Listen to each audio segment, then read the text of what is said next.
Hello again and welcome back to Mangsvance Wars. Hopefully the next couple of maps will be easier to explain than some of the previous ones were. This next map, 1984 by Cartel, is a basic route or HQ capture map, although it does have Fog of War. The enemy CO, however, is far more gimmicky. And you can obviously tell that the name is a reference to the George Orwell novel of the same name, because the enemy CO is literally a robot named Orwell, so Cartel was probably leaning into that angle. And then I doubled down on it by writing Orwell's quote at the beginning of the map. It's yet another 1984 reference. Right away here you can see some interesting graphics. We have the giant silo graphic from the campaign maps T-15 and I think the final map as well, although it looks a little bit weird because there's no black hole units on this map. And you can also see that Cartel has added 3-way pipes, and there's also a 4-way pipe as well, but I don't remember if we ever actually used it in a map. So that's very interesting. Cartel made the custom tile set for this game. So already you can see some of the abilities that Orwell has. Let's look at his dossier now. He's a robot remodeled by Andy, so no wonder he's bad at math. Probably doesn't know what an airport is either. We could make it so that he can't build from airports even if he captures them, but that would probably not be good map design. So, his abilities are that he causes opponents to lose some of their income, which is why I started with 5,400 gold, and he also causes opponents to lose vision, and his powers increase his defense and further reduce vision, all the way down to 1 in the case of his superpower. We can't really make it so that units have 0 vision. The game is hard-coded to not have that happen, so I think Orwell's appearance in this ROM hack is a little bit different from what their original designer may have intended. So, the map itself, very standard. We have some bases that we definitely want to capture, and there's some silos here for our use as well, and an airport here.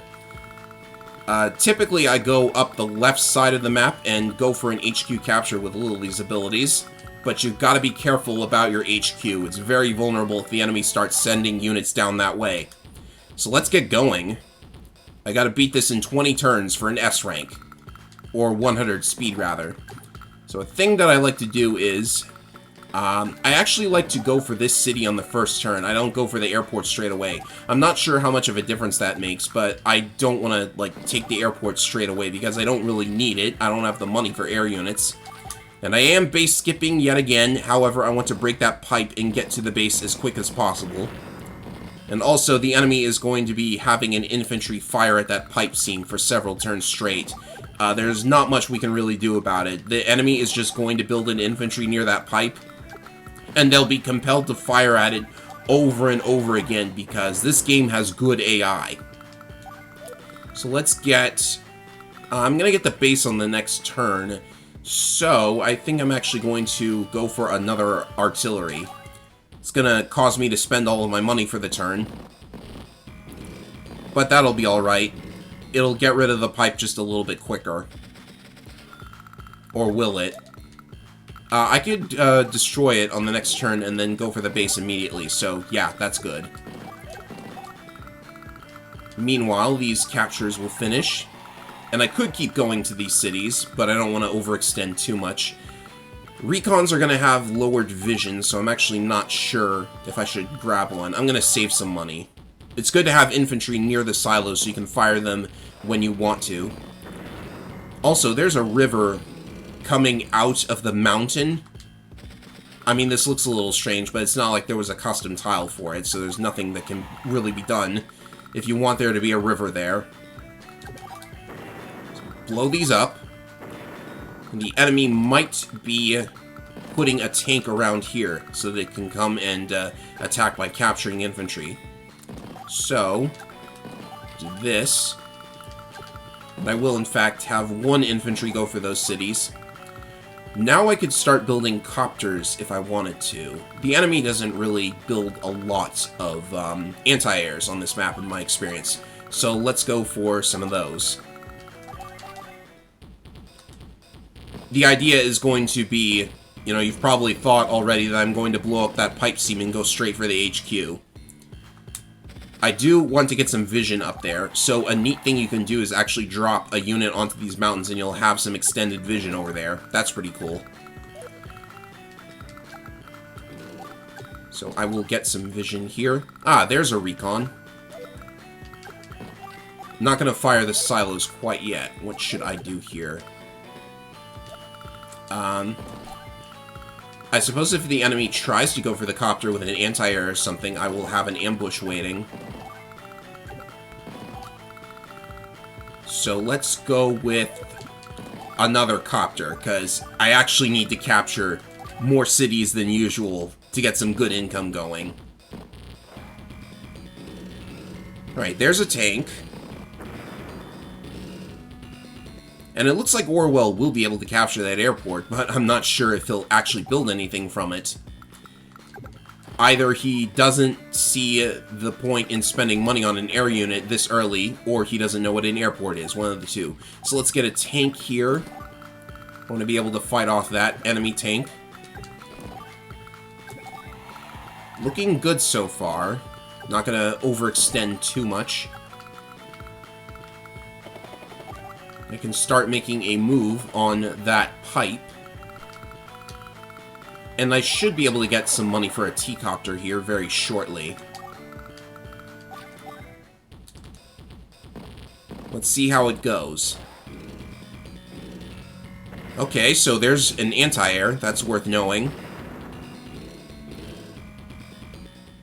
We should be able to get some vision on what's actually firing at that pipe seam right about now.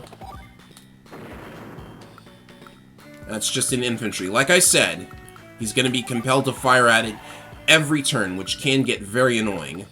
So let's do... I'm just going to fire from outside the forest, because I know there's a tank in there. Now we can get a T-copter, finally. And around there should be safe. And I can also get vision on his base here as well. It's got a recon. I have a feeling that infantry could actually just walk up here to the HQ. You might not need a T-copter. So the big question is, do we use the silos? Oh, I've completely forgotten to capture the city on the right. Oh well. I definitely need to get into those forests and start spotting enemy units.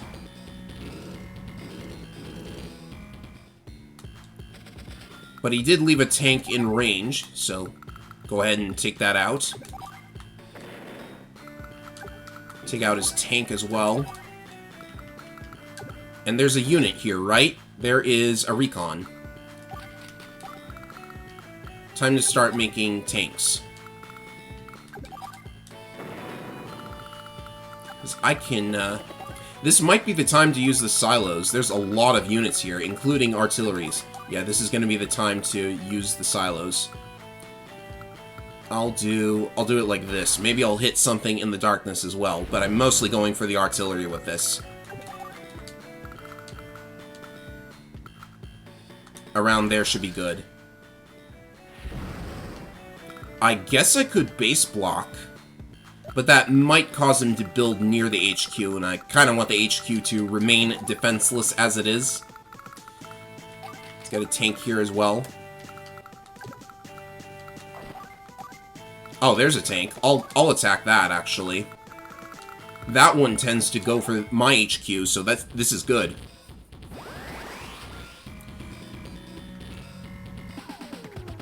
Opening up Task Manager, I see.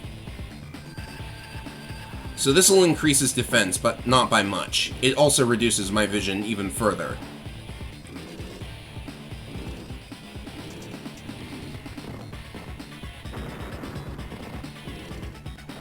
Pretty alright so far. Nothing serious.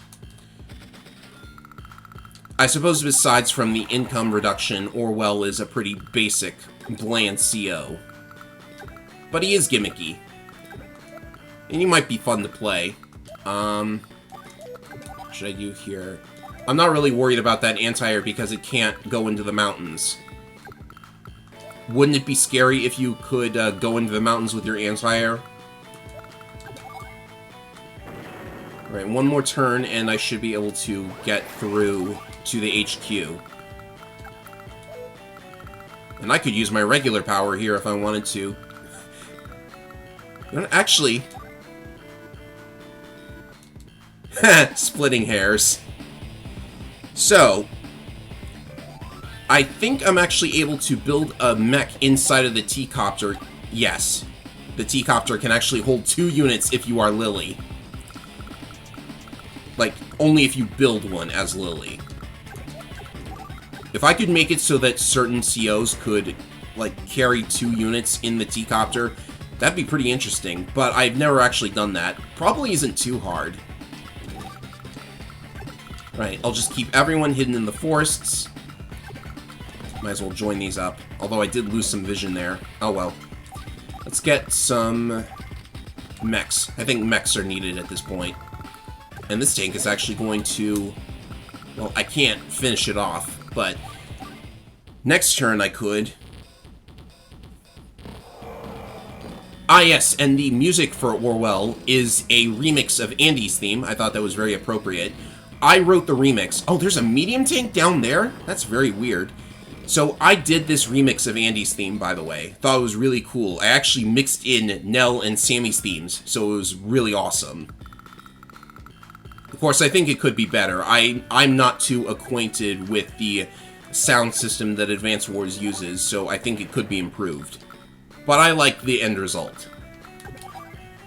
And making the Robots theme a remix of Andy's theme is actually a shout-out to this really old Advance Wars fan game called Custom Wars. Custom Wars, like, I could go on for ages about this, but Custom Wars had a CO that was basically a Robot Andy, so I'm basically making a shout-out to it. The Robot Andy also had a remix of Andy's theme. And if you think about it, Mangsvance Wars, given that it uses COs submitted from, like, people who watch Mangs, basically, it's basically the successor to Custom Wars. And that's why I really like this project. Well, one of the reasons I really like this project. There are numerous reasons I love this project, namely that I worked on it. Getting egotistical there. But yeah. Interesting reason for me to make an Andy remix for the robot, wouldn't you say? I gotta be careful up there. Since his medium tank is now on my HQ, he probably doesn't have one near the enemy HQ like he normally does. Let's make sure there isn't anything out here. Yeah, since the enemy likes to build the enemy likes to build as far away from the HQ as it can, or at least as close to uncaptured properties as it can. So that's why the HQ is often left wide open for you to just take. And it is good to have a nice and simple, basic map after all of those complicated messes, honestly, in some of the other maps. They were messes in part due to my mistakes, but no matter. We are going to be out of here in just one more turn. So just in case, let's get some more units. Like, if I lose another unit, then I'm going to have to build more for my technique score. But this is good. And power should probably be alright. I've lost track of how many I've destroyed in one turn. I don't think there's really an opportunity to... Oh, that was an unfortunate accident. Maybe I could destroy 1 or 2 on this turn. If, like, I do this and then I have to come down with the B-copter, I'm probably not destroying that much on this turn. Maybe if I do this... That'll just be, like, 2 units, unless... Oh, I could make it 3 units. And then, how many units has Orwell built? Less than 3, so this is actually good. I should be getting a perfect S rank. Good way to start the video off. And it didn't take long at all, so this is good.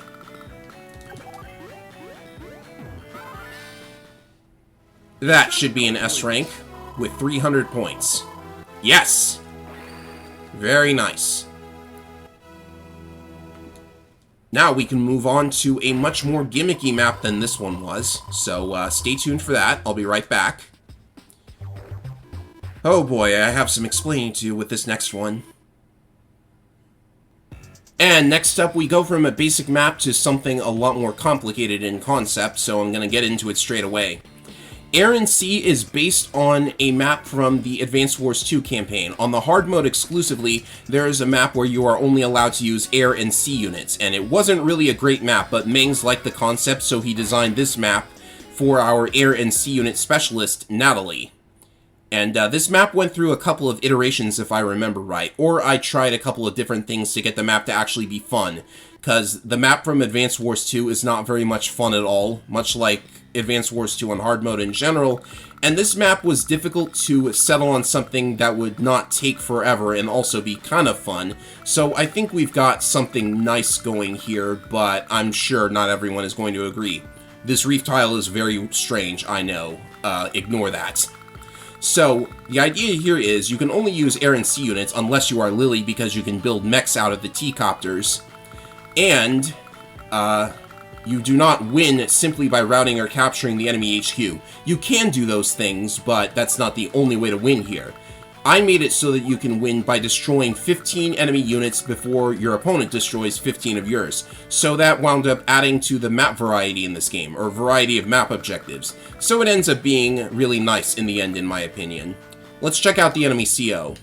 Natalie, the Navy and Air Specialist, as I mentioned. She has more attack and defense on her Navy and Air units, and all other units will have less attack in non-clear weather.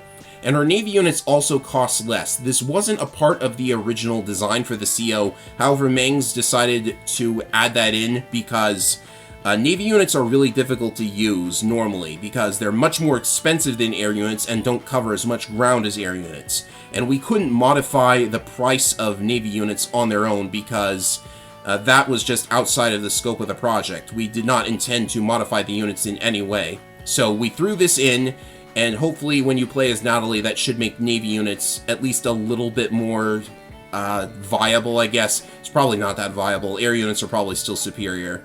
So her regular power is very interesting. It causes her Navy and Air units to move again, like with Lightning Strike. However, they have less move with this power, and they also do no damage. I'm pretty sure that doesn't stop them from attacking completely. It just makes them do a ridiculously low amount of damage. But this is the kind of power that you want to use when you want to get in quickly, strike at the enemy, and then pull out as soon as possible so that you're not left vulnerable. Unfortunately, the AI doesn't really know how to use this power properly. When you're making gimmick powers, it's very difficult to get the AI to understand how they work. So that's something that we just have to live with. And her super causes all of her units to gain more attack and move, and Navy and Air units gain another +1 move and more defense.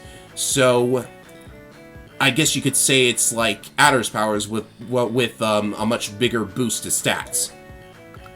Anyways, let's get underway. You see, the problem with this kind of map is that you're only going to be able to build a couple of units each turn. So overwhelming the enemy is difficult. And if you stick to air units exclusively, then enemy bombers are kind of useless, aren't they? And she has an airport, like, right here. So I'm going to... I don't think striking straight away is a good idea, so I'm actually going to keep my fighters on the airports.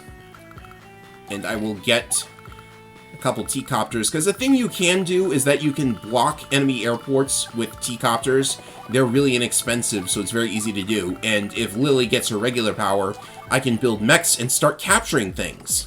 So Lily does pretty much break this map.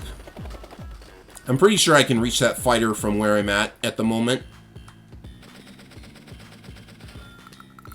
Yes, I can. So that's going to be the first KO. And as I said, I made it so that 15 KOs means you win the map. You gotta watch out for those cruisers, though. Natalie's cruisers, in particular, can be very dangerous. I'll get my T-copter over here to block the airport. Probably block this one, too. And I see a bomber and a B-copter, so I'm gonna be ready for those. And I'm pretty sure, like, Natalie's cruisers are naturally going to have more defense, but I'm pretty sure B-copters can still do a number on them. Alright, this is fine so far. Did she build something over here? Oh, another fighter. I should be able to... Nah, I don't think I can really... I could do it, at least do some damage here. And hey, that's my regular power. So, time to abuse it, I'd say. That B-copter is there to bait the enemy. In fact, let's just do the regular power. I'll get some more defense this way. I should have money for the mechs, right? Yeah, I do. Good thing it's only 1,000. I was so certain that Mangs would, like, ask me to nerf Lily.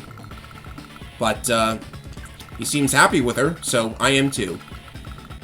No anti-air units up there, so I will put my air units that way.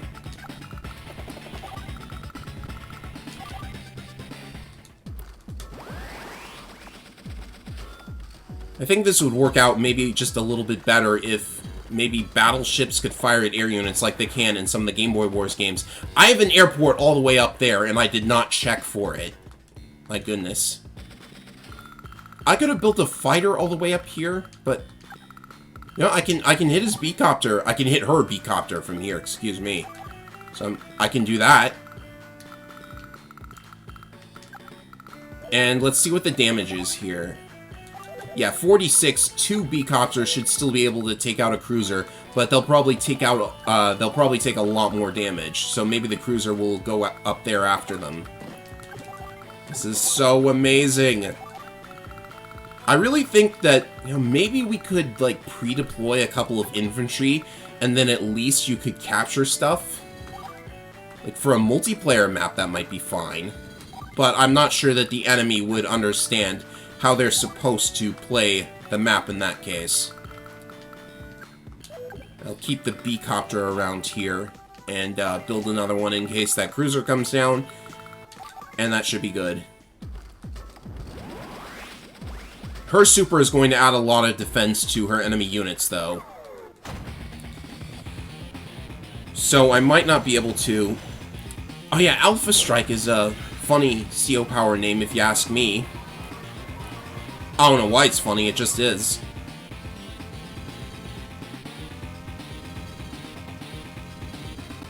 Alright, so this is fine so far. I should be able to, like, destroy the copter that's at 1 health. And since there are so many battleships, it might be a good idea to invest in a bomber. Alright, can I at least take this out? I can, that's good. Remember, 15 KOs and I win. So what I'm next going to do is actually join those 2 units. I'm hoping that they can... Oh, that's unfortunate. I didn't KO the bomber. What I'm hoping happens is...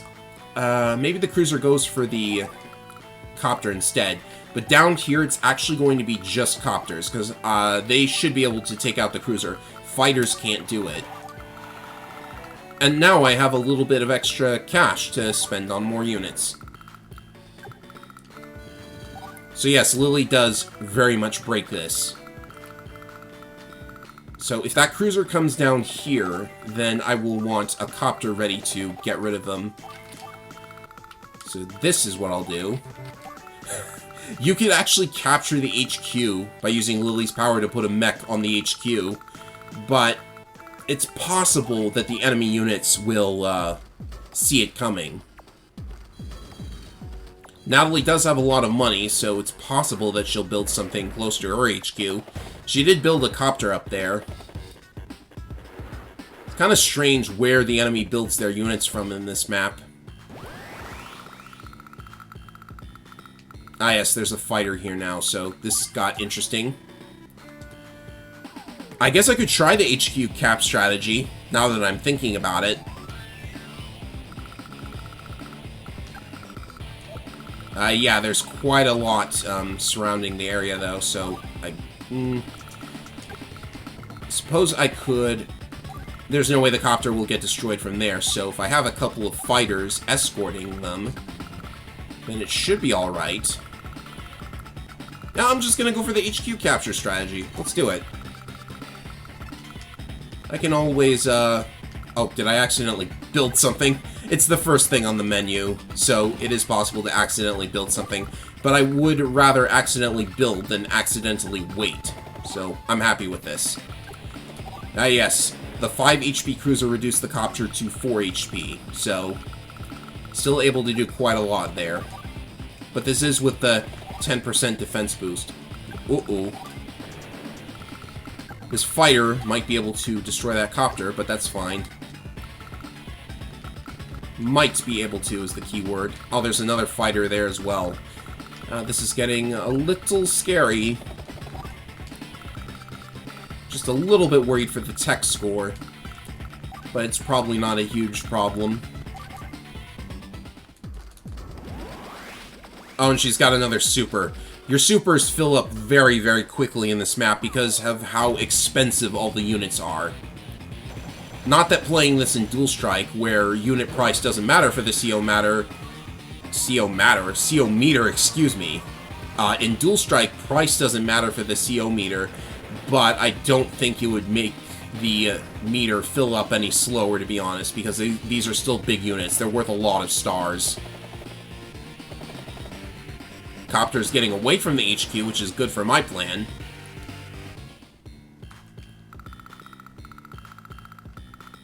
Right, I can destroy this. I said I can destroy this. That's a lot of defense on them. I can even start capturing the HQ, so it looks like I win.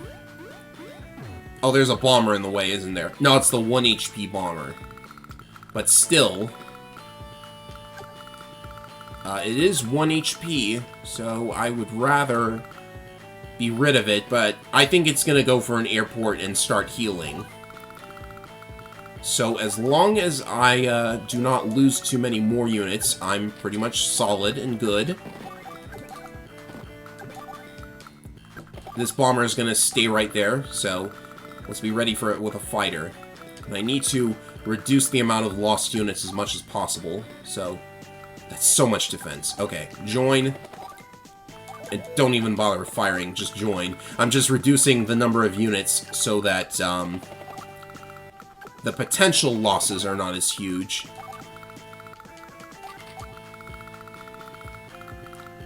And I can still build more units if I need to. Natalie sure did save up a lot of money. I know she's got 50,000 in income, but not really spending all of it, it seems. Okay, I did lose a unit, so I need to pay attention. Oh, I should be able to get my regular power and build more out of the copters.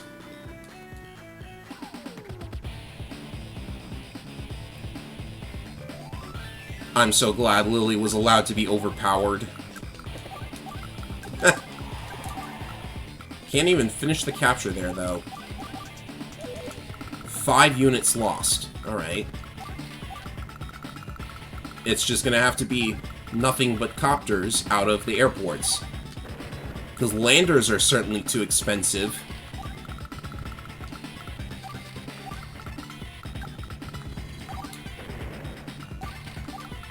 Not even sure why I'm bothering to destroy enemy units.